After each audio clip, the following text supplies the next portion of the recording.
Data about the body is becoming increasingly interesting to organizations, as biometric data is said to help managers make informed decisions about their workers. For example, it may guide decisions to offer support when stress levels are too high or to adjust workloads when productivity drops. But while data about the body may appeal to companies looking to optimize employee health and performance, what new forms of control emerge from its use?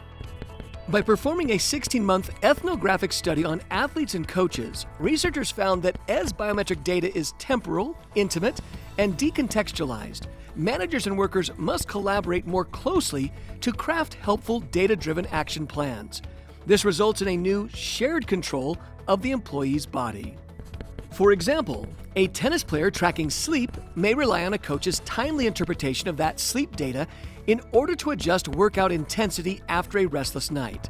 Or a gymnast concerned about privacy may withhold or manipulate his or her data unless a strong level of trust is established. These actions add to the workload for coaches, who not only need to interpret data in a timely manner, but also may gather context from each athlete, all while managing privacy concerns.